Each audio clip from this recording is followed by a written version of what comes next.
The porch light was still on when the rain started, thin lines on a quiet street. He said, "I'm sorry, but you were overreacting," and the word after the comma erased everything that came before it. You could feel the door closing, even as it stood open. That's how a half apology breaks a whole heart. If you've lived through that moment, you know how quickly regret can turn into distance. The difference between a patch and a real repair is small on paper, but enormous in the body. That's why apologizing in relationships is not about magic words. It's about the way your voice, your choices, and your follow-through tell the truth together. Here at Whispered Hearts, English, we slow down the moments that decide whether love cracks or heals. We'll show you how a genuine apology can begin mending emotional damage fast without rushing the deeper work. We'll stay grounded, practical, and gentle. And we'll keep your dignity intact while you repair what matters. The first move is ownership, not shared ownership, not conditional ownership. Just the quiet sentence that says, "I did this," without a comma that points to your partner. Research shows that when responsibility is clear, the nervous system has a reason to lower its guard. Ownership sounds simple, yet it asks you to stand still in discomfort. Picture a kitchen at dusk, the refrigerator humming, a pair of coffee mugs not yet rinsed. You look up and say, "I broke a promise. I see how that hurt you." Therapists report that these words land like steady ground under shaking feet. There's a reason deflection feels tempting. It buys you relief in the moment. It tells your ego you're not the bad one. But relief is not repair, and ego is a terrible mason. The brick that holds is the brick of accountability. When ownership is missing, your partner has to fight for reality itself.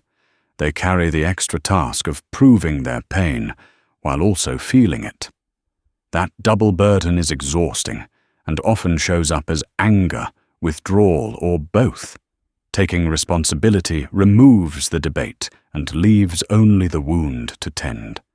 Have you ever heard yourself say, "I'm sorry you feel that way," and noticed the room get colder? If so, what would it sound like to try, "I'm sorry I did that," and stop there? But there's a quieter hinge most people miss. What if the real apology isn't just 2 words, but a mirror held up carefully? What if your partner doesn't need your defense as much as they need to hear their story in your mouth? Naming the impact is how you hold that mirror. When I raised my voice in the car, you went silent. I saw your shoulders tense. I imagine that felt unsafe and small. This is not melodrama, it's respect. It tells your partner they're not alone inside the memory. Couples who practice this find that tension loosens without anyone winning the argument. You are signaling, "I'm on your side against the problem, not against you." The goal is not confession theater. It's shared reality, so you can design the fix together. Validation doesn't erase your perspective. It tells your story to wait its turn. You're not agreeing to every detail. You are agreeing that their feelings make sense from where they stand. Research shows validation reduces defensiveness and increases willingness to collaborate. In everyday life, this can sound simple. You asked for help with bedtime, and I kept working. You ended up doing it alone. Of course you felt abandoned. You don't have to like that you failed. You only have to say yes to the truth that it hurt. Have you noticed how your partner changes when they no longer have to argue that their pain is real? But words alone don't carry weight for long. There's a reason the heart waits and watches after an apology. It's scanning for change that can be trusted. Change gets real when it becomes specific. Vague promises are a fog. They look like something until you walk into them. Try naming exactly what will be different next time. Try naming how you'll catch yourself before the old pattern takes the wheel. I'll put my phone in the entryway basket after 6 p.m. and set a reminder at 5:55. That's not a flourish. That's infrastructure. If I start to raise my voice, I will pause for 10 seconds, lower my volume, and ask for a 5-minute break instead. That's a plan the body can recognize when it happens. Specifics also mean naming what you will not do. I won't use sarcasm when I'm frustrated. I won't keep score during the week and unload it on Sunday night. Boundaries you set for yourself are expressions of love, not punishments. They're how you make a safer room for both of you. It helps to invite collaboration without shifting the burden. Is there one small change that would help you feel safe more quickly? You're not asking them to design your growth. You're asking for a clue that makes your growth address the right door. Promises become believable when they have receipts. Will you write the plan down and put it where you'll see it? Will you set the alert that supports your intention, not just your memory? What one small change would build trust this week? Still, trust doesn't listen to speeches. It watches patterns. It doesn't care if your calendar looks tidy. It cares if your behavior does. Following through is how an apology is cashed into the economy of love. Think of it as a 30-day proving ground. You don't have to be perfect. You have to be consistent enough that an old wound stops bracing for the next blow. You can make this tangible with a brief nightly check-in. 2 minutes, standing in the doorway before bed. One thing I did today that matched my promise. One thing I'll do tomorrow. Keep it light, clear, and free of arguments. The goal is ritual, not litigation.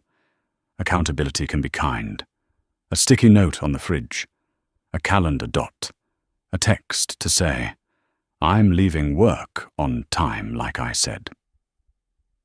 On a winter morning commute, when the air is crisp and your breath clouds the windshield, your follow-through warms what words began. If you break the new plan, don't hide. Repair the miss quickly and plainly. I slipped. I'm resetting the boundary now.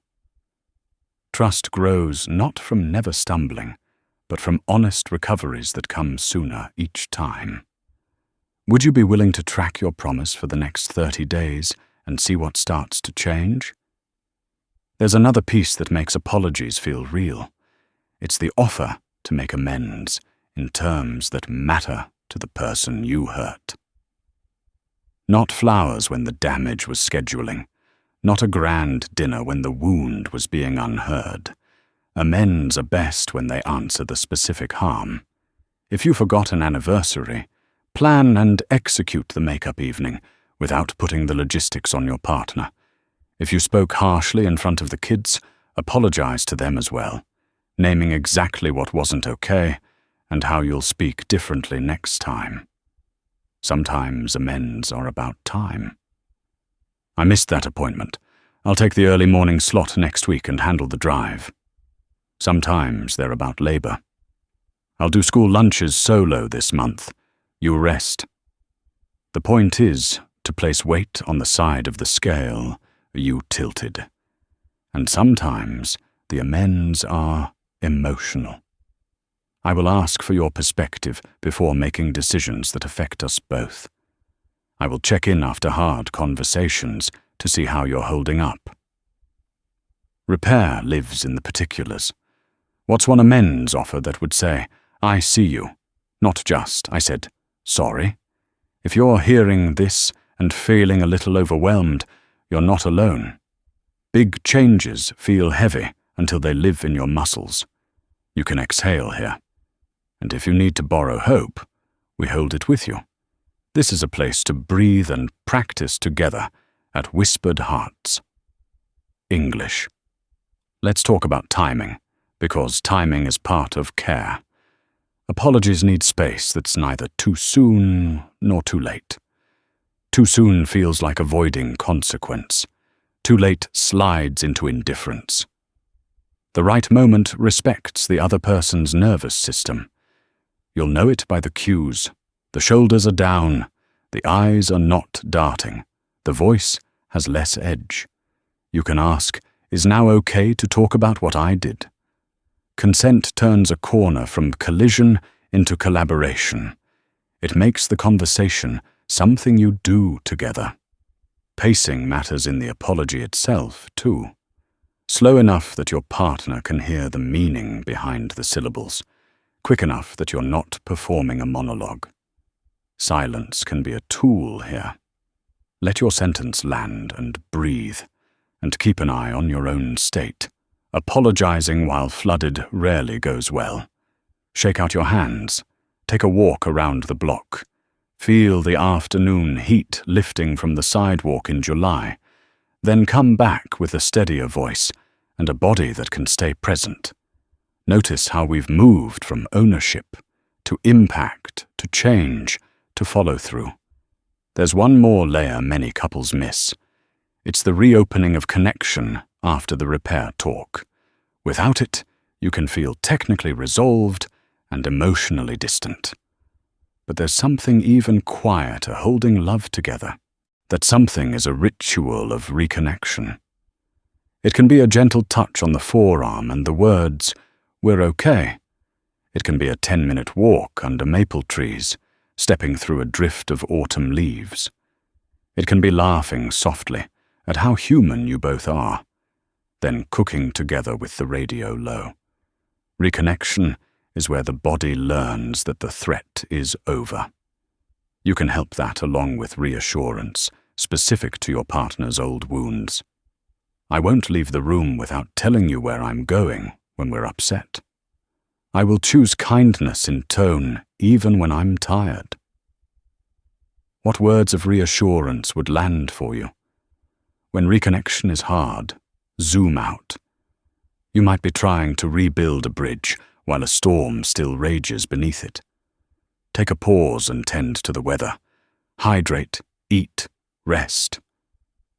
Go outside and stand in the mild rains that wakes the smell of spring in the air. Remember that repair is not a single conversation. It's a series of choices that collect into a new story. That story will have plot twists and setbacks. That's not failure. That's the truth of two people learning how to carry love better. If you want a simple map for after a fight, try this. First, create safety.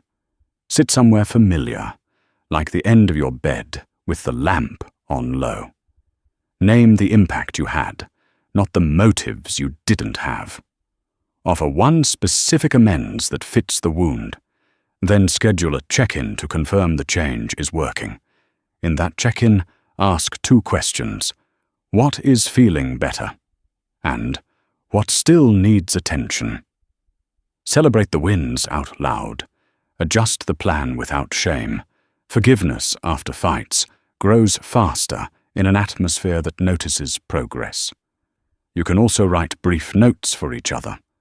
A sticky square on the bathroom mirror that says, "I saw you working on this today. Thank you."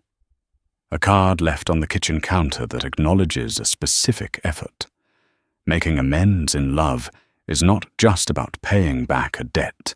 It's about investing in a future rhythm. If you discover deeper patterns, old family scripts, trauma responses, or long-standing resentments, consider outside support. Therapists report that couples who learn co-regulation skills repair faster and relapse less. It's not weakness to ask for help. It's wisdom to add tools to your kit. And if you're on the receiving end of an apology, you have power too. You can say what would help you feel safer next time. You can ask for time to let your body catch up to your mind. You can choose to watch the pattern, not the promise, without being punitive. Notice also how your partner apologizes best. Some people are eloquent in words. Some speak actions like a second language. You can meet in the middle by appreciating effort in both dialects. Have you noticed patterns in how apologies land for you? And can you name them kindly? There will be moments when you fall back into the old dance. That's not a reason to give up. It's an invitation to practice faster repair. The ideal is not never stepping on each other's toes. It's learning to say, oops, reset your feet, and keep moving in time. On summer evenings, when the air is warm and the porch light throws a soft circle on the steps, you might sit side by side and review your week. Name what you handled with grace. Laugh at the close calls. Mark the places you want to be gentler. This is relationship healing in ordinary clothes. We've covered a lot: ownership, impact, change, follow-through, reconnection. Take one piece and begin. Small steps create large trust when they repeat. Start with the apology that belongs to you, given in a tone you would trust if you were them. What would this look like in your specific life? When you find yourself in the next hard moment, remember you have choices. You can turn down the volume, slow your breathing, and choose words that do less harm. You can name your part without bargaining. You can ask for a pause to do it right. Have you noticed how your body softens when you allow yourself that space? As we land this, consider the story you want your relationship to tell about conflict. Not, we never fought. That's not real. More like, we fought, and we learned to repair fast and deep. That's a love story that endures. If this episode has stirred something in you, the doorway is open. Try one apology today that focuses on your action, their impact, and one concrete change. Then follow it with a small ritual of reconnection. What's the most meaningful apology you've received? You don't have to do this perfectly to do it beautifully. You only have to keep choosing truth, kindness, and steady action. And as you practice, we'll be here holding the space for courage and repair at Whispered Hearts. English. When the rain comes again, it can sound like a new beginning instead of an ending. The door can stay open. The room can feel safe. And the words you speak can show that apologizing in relationships is not about losing face. It's about finding your way back to each other.